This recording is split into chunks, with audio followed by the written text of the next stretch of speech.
115 degrees. In Phoenix, heat isn't weather. It's a sentence. If you have a door to lock and an AC that hums, the day feels survivable. But if you're 62, living on a fixed check, and the sidewalk radiates like a stove, the city becomes a test you weren't built to take. The American promise was simple: work, contribute, and rest in your twilight. Phoenix sold that dream in golden postcards: blue skies, slow mornings, a porch that belonged to you. But beneath the sun, the promise buckled.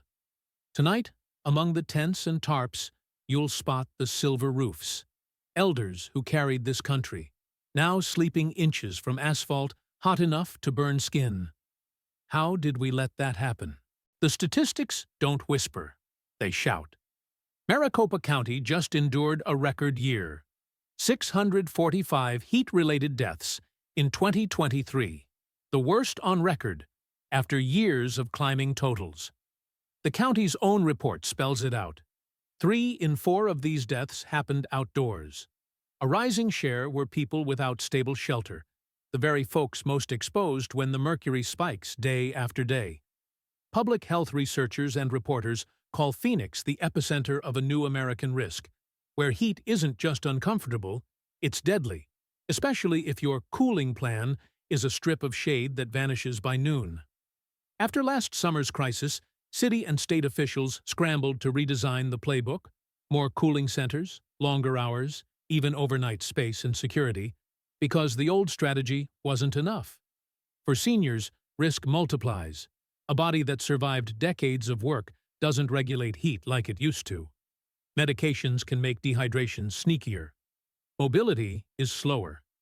And here's the cruel math. When you live on $800 to $1,300 each month, a rent bump that looks small on paper can wipe out the little buffer you had. The line between housed and outside isn't a canyon, it's a crack in the sidewalk. To see the crack, look at Phoenix's rental map over time. In 2010, apartments under $1,000 a month dominated the market. By June 2024, those units had collapsed to about 7% of the supply. That shift didn't just squeeze budgets, it shut doors. For someone relying on a Social Security check, market rate might as well mean not for you. The city grew fast, new jobs arrived, newcomers chased sun and square footage, but building enough truly affordable places trailed far behind. Seniors who once could downsize into a modest one-bedroom discovered the category had practically vanished. When a long-time lease expires and the new number hits like a punch, people make impossible choices: skip meds, move far from doctors, sleep in a car, or finally, go outside. During the pandemic, emergency money flowed. Cooling sites expanded, hotels converted, relief checks bridged the month. It wasn't perfect, but it kept some elders under a roof and out of the heat. Then the tide went out. The federal lifelines shrank, waitlists kept growing, and the temperature kept climbing. Phoenix reacted, upgrading cooling centers, extending hours, trying overnight models, and adding beds. The state even named a heat officer to coordinate the response. But the problem outpaced the fix, the way a wildfire outruns a garden hose. You can't air condition a sidewalk forever. Without steady funding and more affordable homes, every summer becomes Russian roulette with the thermostat. For years, a giant encampment near downtown Phoenix became known as the Zone. It was a symptom and a battleground. Desperation on one side, lawsuits on the other. Businesses argued the camp made the area unsafe and unsanitary. Courts ordered action. The city cleared blocks in phases. Appeals followed. Costs mounted. The cleanup was upheld, and Phoenix detailed a wider encampment strategy later. But the question nobody can dodge is painfully practical. When you close the tents, where do the people go, especially the elders who can't simply move along in 115-degree heat? Enforcement without exits just rearranges the suffering, shifting tents like chess pieces across hotter squares. It's easy to argue policy until you meet the people inside it. A retired driver who spent decades moving VIPs across the valley watches his last car die, then his lease, then the illusions about starting over at 60 plus. Another man talks about the pre-pandemic years, when vouchers seemed possible and the waiting list didn't feel endless. For seniors, paperwork can become a maze. Disability claims, pension forms, documentation for rental assistance. Miss one deadline while you're juggling health issues and storage fees, and the safety net, thin to begin with, vanishes. And if you're sleeping outside, where do you keep the documents you need to apply for help in the first place? That's why senior-specific hubs matter. In Phoenix, Justice Center exists for people 55 plus, a day center focused on elders, offering benefits help, housing navigation, a place to exhale and plan. It's not everything, but for someone who hasn't found a door that opens, it's the first handle you can grab. County data paints a mixed picture. In the 2024 point-in-time count, unsheltered numbers dipped from the prior year, but stepped back, and the trend since 2020 still points up, plus 8% region-wide, plus 13% in Central Phoenix. What looks like progress in one snapshot is erased by the longer line. The real story isn't just totals, it's who's aging into risk.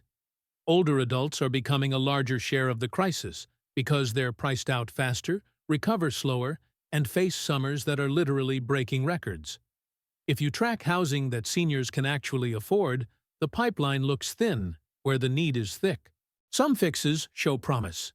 Cities and states are making cooling networks smarter, opening in the evening, adding security, and tying them to outreach so people aren't just cooled, they're connected to housing steps. Phoenix has tested structured campgrounds, shelter expansions, and partnerships. The approach saves lives in the short term.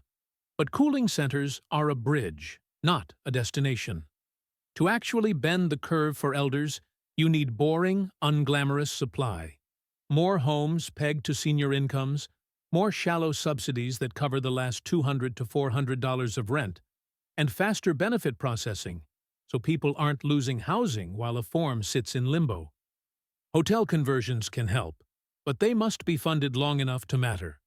Without predictable dollars, programs expand in July and shrink by October. Phoenix didn't become a senior hazard overnight. It was 1,000 decisions spread across budgets, courts, zoning, and a climate that keeps nudging thermometers higher. If we choose to, we can build a city where elders aren't one rent bump away from a heat stroke. The recipe isn't mysterious. Protect the cheapest units we have, build more homes that match Social Security incomes, keep cooling open when nights don't cool down, and make the benefits system work at the speed of eviction. Because right now, too many people are losing a lifetime of stability over a gap that would fit on a single line item in a single agency's spreadsheet. Walk the blocks near where the zone once spread, and you'll notice two phoenixes sharing a sidewalk. One glows with new construction and brunch lines. The other drags a folding chair to the thin strip of shade that appears at 2 p.m. People pass, nod kindly, and keep moving. Not from cruelty, from math. Everyone is carrying their own thin margin. That's why seniors fall first. They have the least room for error. A surprise copay. A rent renewal with an extra 3 digits. A pharmacy that switched brands and now the side effects feel like walking through syrup. None of these sound dramatic until you stack them in a week that ends with a notice on the door. A lot of advice aimed at younger adults doesn't translate to 70-year-olds. You can't pick up a second job when you're managing arthritis and blood pressure spikes. You can't sleep in your car for a month if the battery can't hold an idle and the daytime cabin heat is a hazard. You can't just move across town if you'll lose the bus line that gets you to dialysis. Seniors don't lack hustle. They lack margins. When the city's housing stock shifts out of their price band, there isn't a secret hack. There's just the sidewalk. Public health teams will tell you heat doesn't just cause heat illness. It amplifies other risks, heart strain, breathing troubles, and the way certain medications interact with dehydration. That's why the 2023 death toll was so stark, and why 2024 and 2025 policy changes have pushed late-night cooling, health outreach, and mobile teams. But each summer sets a new benchmark. If housing doesn't keep pace, every June becomes a countdown. Ask any elder at a day center what they need, and yes, a room. But right after that, a case manager who doesn't change every 2 months? A benefits decision that comes before the 5-day notice? A landlord who will accept a voucher without 12 extra hoops? Seniors aren't trying to game a system. They're trying to survive one. That's why dedicated elder hubs matter. The right letter from Social Security, the right form for utility assistance, the right appointment at the right office before the heat index hits triple digits at 10 a.m. Justice Center was built for this exact choke point. If you live in Phoenix, you've already felt the heat shift. The question is whether we treat it like background noise or as a design challenge. Keep an eye on which programs stay open after headlines fade. Notice whether the next apartment complex offers units a senior can actually pay for without skipping meds. Ask your council office what the plan is for summer nights, not just afternoons. And if you pass someone with a silver roof, assume they once did all the right things. And then the city moved the goalposts. Phoenix is a marvel for people with margin. Endless blue, sunsets that look edited, winters that feel like a secret. But a great city isn't measured by weather. It's measured by weathering. If the people who built the roads and staffed the hospitals and kept the lights on can't find a room when they slow down, then the dream was never as stable as we told ourselves. We can fix that. Not with slogans, but with units, vouchers that actually bridge the last $300, cooling that doesn't close at dusk, and a benefits system that moves at the speed of need. Until then, every heat wave will write the same headline. And every night, Phoenix will live with a second skyline, rows of tents and shadows, that reflects who we chose to protect. If you've seen this up close, on your block, outside your shop, near your bus stop, drop your story below. Keep it respectful. Keep it real. The more we map the problem, the faster we can stop pretending it's inevitable. If this helps you see the city a little sharper, tap like so more people find it, and subscribe if you want deeper dives into the human side of urban America. Next up, we look at a city that tried a bold fix, and what actually happened when the funding clock ran out.